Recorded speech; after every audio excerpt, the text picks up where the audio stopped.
ഫാത്തിമ റളിയല്ലാഹുവിന്റെ വീടാണ്ടില്ലേ കാണുന്നത്. മദീനത്തെ പഴയ വീടുകൾ എങ്ങനെ ഉണ്ടായിരുന്നു അതുപോലെ ഇപ്പോഴും നിലനിൽക്കുന്ന ഒരു വീടാണ്ടില്ലേ ഈ ഒരു വീടും ഒരു കിണറും ഇതിന്റെ തൊട്ടടുത്തുള്ള കിണറും പഴയ കാലത്ത് എങ്ങനെ ഉണ്ടായിരുന്നു അതുപോലെ ഇപ്പോഴും നിലനിൽക്കുന്ന ഒരു വീട് തന്നെയാണ്. അതായത് മുത്ത് നബി സല്ലല്ലാഹു അലൈഹി വസല്ലമയുടെ മകളായ ഫാത്തിമ ബീവി റളിയല്ലാഹുവിന്റെ വീടല്ല, മുത്ത് നബി സല്ലല്ലാഹു അലൈഹി വസല്ലമയുടെ പേരക്കുട്ടിയായ ഹുസൈൻ റളിയല്ലാഹുവിന്റെ മകളായ ഫാത്തിമ റളിയല്ലാഹുവിന്റെ വീടാണ്ടില്ലേ കാണുന്നത്.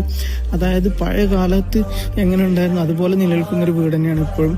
അതായത് നബി സല്ലല്ലാഹു അലൈഹി വസല്ലമയുടെ മകളായ ഫാത്തിമ റളിയല്ലാഹുവിന്റെ വീട് അതായത് അറമിനോട് തൊട്ട് ചാരിയിട്ട് തന്നെയായിരുന്നു. അത് അറമ് പുതുക്കി പണിത സമയത്ത് അതെല്ലാം പൊളിക്കപ്പെട്ടിട്ടുണ്ട്.